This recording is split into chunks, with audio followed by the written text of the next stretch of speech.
Welcome back to Origami Snowman. More desert golf, because why not? Hey, you know what? We very nearly made our 10 views on the last video. Thank you very much. I appreciate it. If you're one of the 9, you're amazing. Also, we got one new subscriber. Welcome. I wanted to, but one will do. One is great. One is awesome. I'm not going to, turn my nose up at one.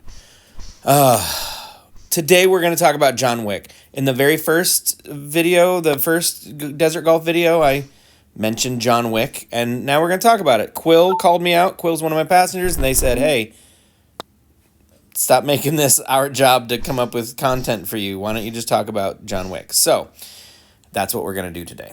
Sorry, Quill. You kind of put me on blast, and I totally deserved it. Okay, so John Wick. I have an interesting connection. No, I'm going to take that. But let me start that sentence over. I have a imaginary connection to John Wick. The writer, whose name I cannot remember, that's not great. He went to college. He was one of the classmates with my sister. Oh boy.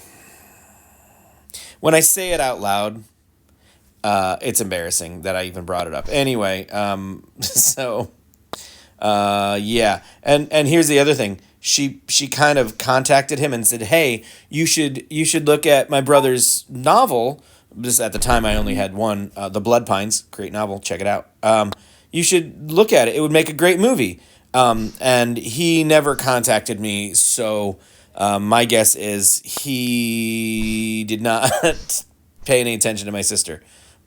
None of us do. Sorry, love you. Anyway, so we're going to talk about John Wick.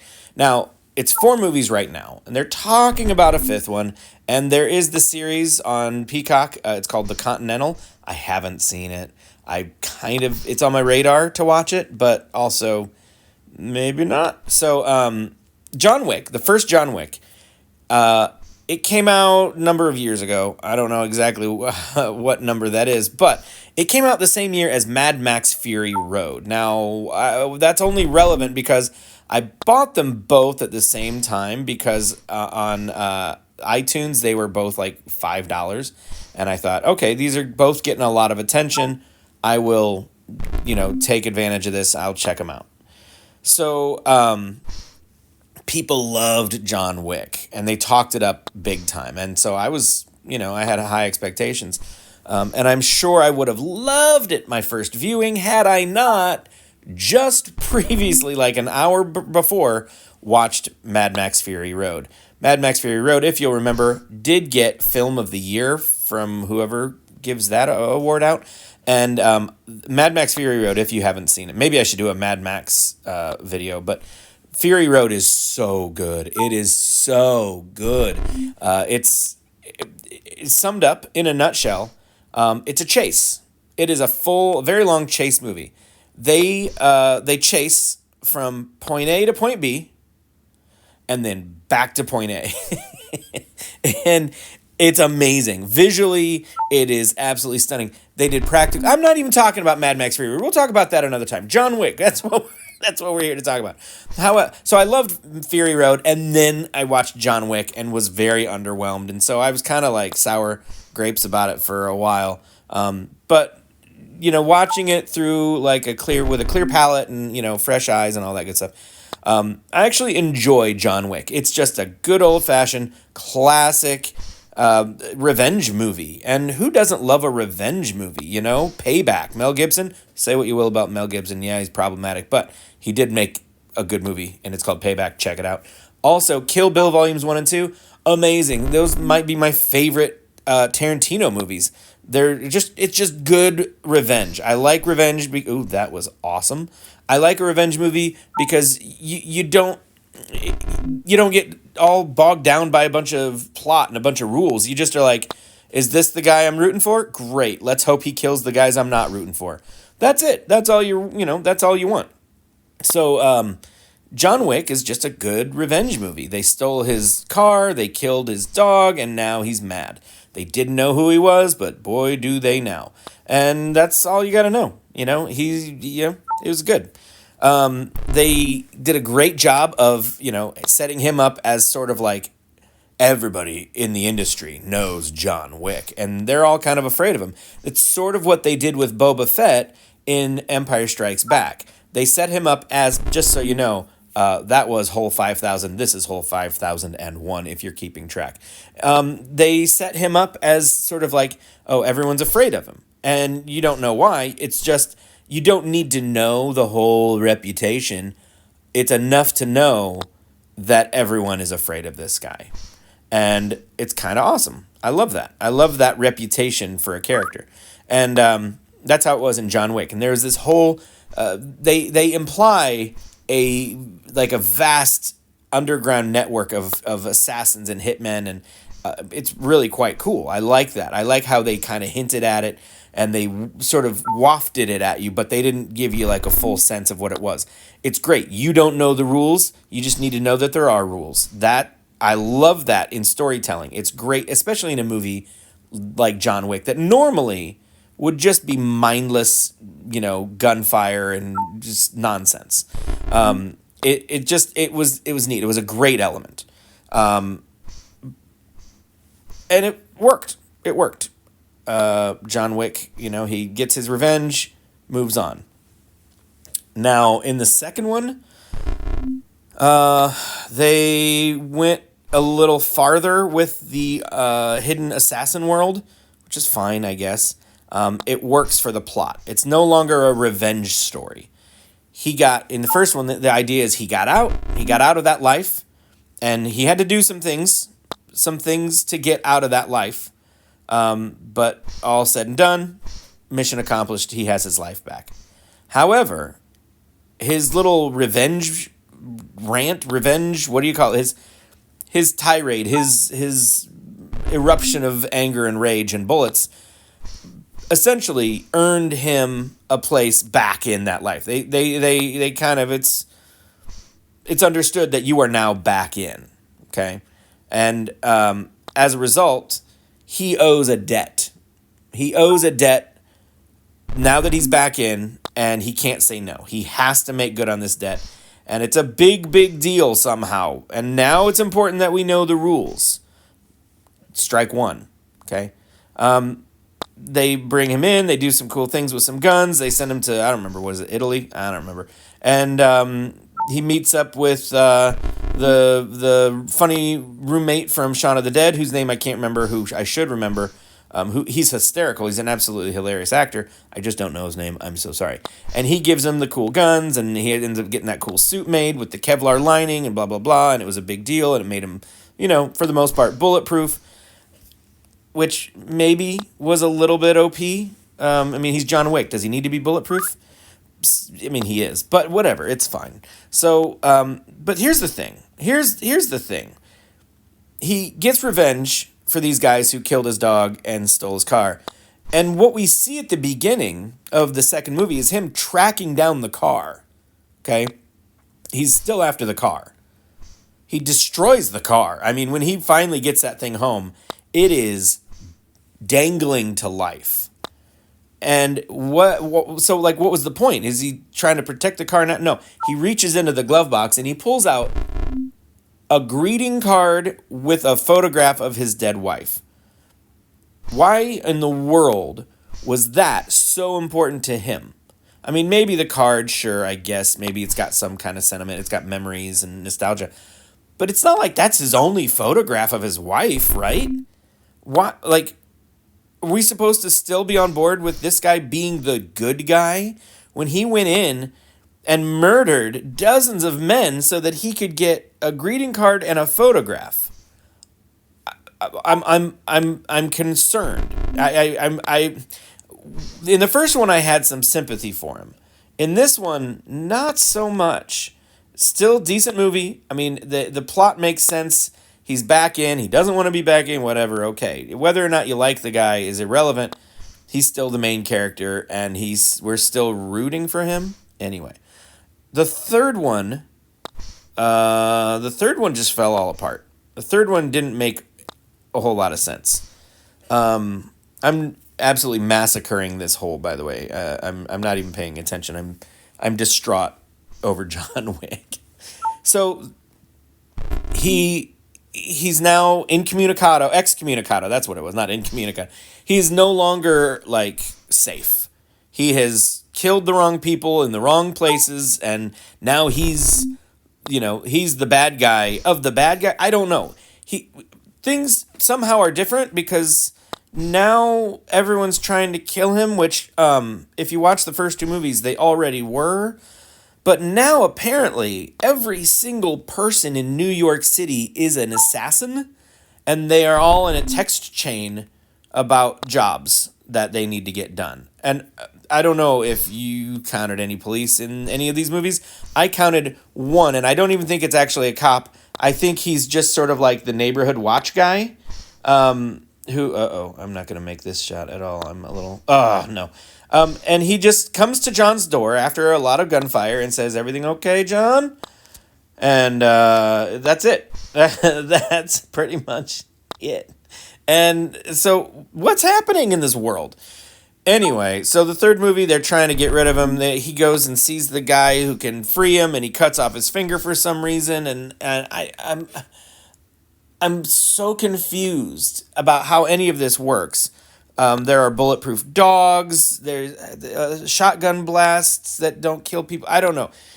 It was a mess. Then Winston, John's one buddy, shoots him, and he falls off of the Continental, off the hotel, and I don't know, 8 stories? And it's fine. Ouch. He gets up and limps away, because he's John Wick. Gravity doesn't affect him, I guess. I don't know. So that's how the third one ends. And everyone's chasing him. Like, I don't know. It just seemed like they were not taking their time to manufacture believable scenarios for John, I guess. I don't know. And then the fourth one, maybe there was too much time between the viewing of the third and the fourth for me to understand what was happening, but it starts with him on a horse in the desert chasing... Oh, we didn't even talk about the stupid samurai sword fight on the motorcycles. I don't want to talk about it. It was stupid. That was 3. So the movie starts, the fourth one starts with him on a horse chasing 3 guys through the desert to go back to this elder guy who he cut his finger off for, and then he kills him. I'm like, I don't understand the significance of that, because we're back to the whole thing of there are rules, but you don't need to know what they are, which we've left that train behind. And then he's in Osaka, Japan, and they keep introducing these big characters, but they don't give them their due. They Darth Maul these guys. Like, you've got these really cool characters, and you just keep killing them off. And I don't like it. They seem all far more capable than John, but they die and John doesn't. Oh, and by the way, now everyone has Kevlar lined suits. And so they're surviving these amazing, John is shooting them point blank in the chest and they're fine. But they all keep they keep pulling their suit coats up over their faces because their faces aren't Kevlar. And it's silly and ridiculous, and just the escalation is all in the wrong places. I can't tell you how many times in this 2-hour and 48-minute movie I checked to see how much more time there was. The first time I checked, I was about 36 minutes in. And I'm sorry, I'm not paying attention to even what I'm doing. Am I getting shots? I don't know. I was so baffled.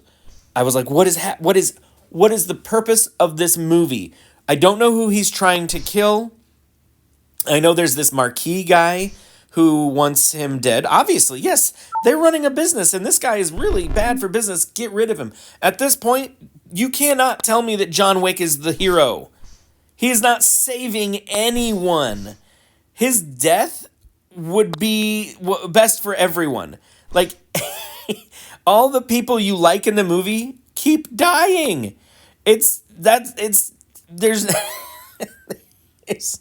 there's really no one left to save, and I don't care if he lives. In fact, if you could kill him at the 45-minute mark and just wrap it all up, I'd be grateful. There's a scene where it's a neat effect. It looks great.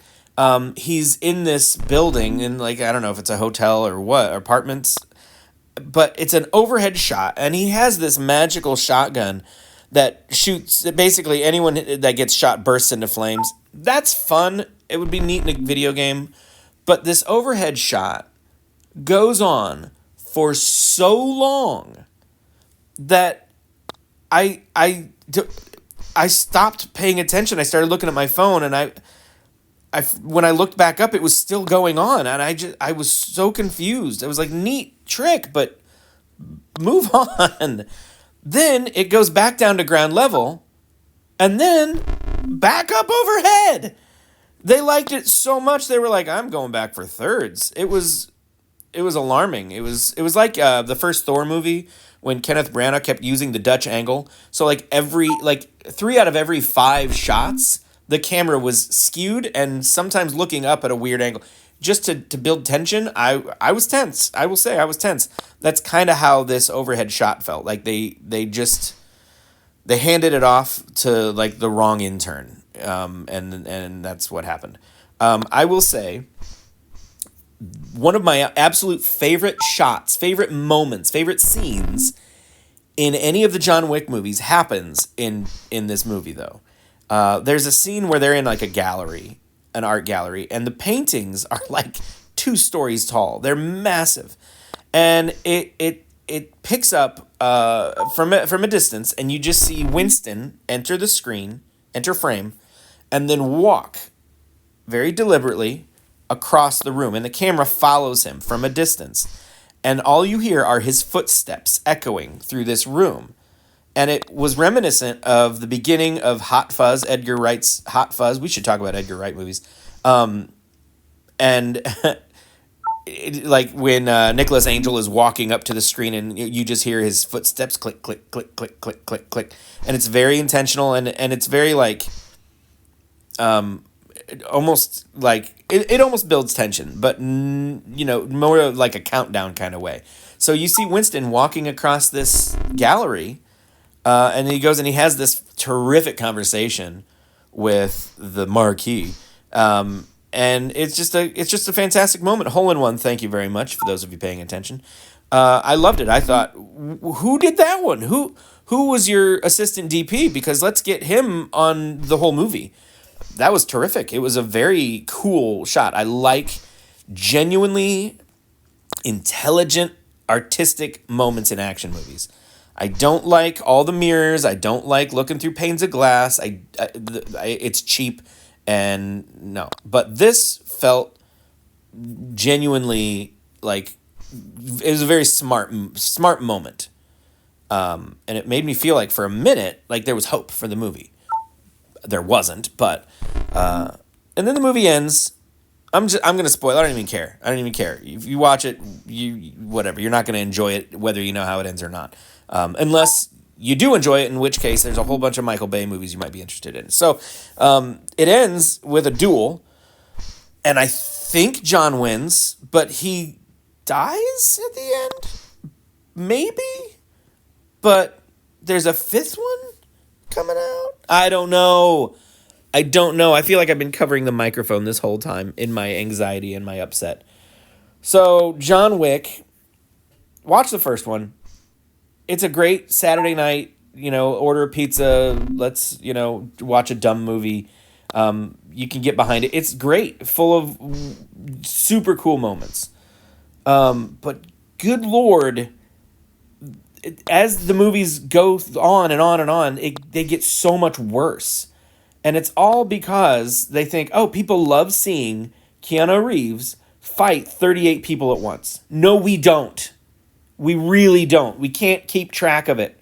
I don't know what's going on, and I don't care anymore. Yes, he's tough. Yes, he can't die. Who can? I'm telling you, at the end, there's a fight scene at the end of the 4th movie where they're on this crazy flight of stairs in Paris, And oh, good Lord, when he walks up to it and he looks at it, he's exhausted. I'm exhausted. I'm ready for the movie to move. He's ready to be. No one is having a good time. No one. Not me, not the audience, not Keanu, nobody. I am the audience, I know. But he looks up at these stairs and he just kind of gives this kind of sigh. Almost like he knows what I'm feeling. He gets it. He's right there with me. And I'm like, well, then end the movie. No, there's still another 15-minute fight scene on these stairs. And when he gets to the top, they throw him back down. Now, he goes all the way down to the bottom. There are landings. There are several landings, okay, on these stairs. He makes no attempt to stop himself from falling. He doesn't reach out and try to grab onto the railing. He doesn't force himself to stop. I have fallen downstairs, you guys. Not recently, it would kill me. I have fallen downstairs. I know you can stop yourself. If you are duly motivated, if you have the presence of mind, yes, you can stop yourself. He made no attempt to stop himself. He built up so much momentum on the flat area. It looked. I'm sorry. I'm raging about an action movie that people say is the best installment in this franchise. They gave it 7.7 stars on IMDb. These people have never seen another movie in their life. They're wrong. They're wrong. If you want to just watch a dumb action movie, that's fine. Great. This one checks all the boxes. But if you want something that's actually slightly intelligent, this is not it. I'm so sorry. And I feel like I keep getting suckered in because that's how I felt about the third one. I thought, okay, they need to end it with the third one. No, they just kept making them. And I kept watching them, and I feel like such a fool. I need to go, I don't know, stick my head in cold water or something. I'm so agitated. It just upsets me. Anyway, what did you guys think of John Wick? Sorry. I had to throw that in there. Quill, you made me do this. Now I'm angry. So this afternoon when I get out, you get on the bus and I'm like, got that throbbing vein in my forehead like Uncle Vernon, another Harry Potter reference, then you'll know why. It's your fault. You made me do this. Anyway, I don't care how many views this video gets. It's me being angry, and who wants to watch that? and I want to. I've one more subscriber. Let's get up to 73, and then we'll reevaluate, and maybe I'll move on to some other game where I can rant and rave while I play. Maybe I'll throw in some more Minecraft. I don't know. You guys know how good I am at that. All right, we're gonna end on a hole in one. Thank you guys so much for watching. I love you, and I'll see you later. Bye.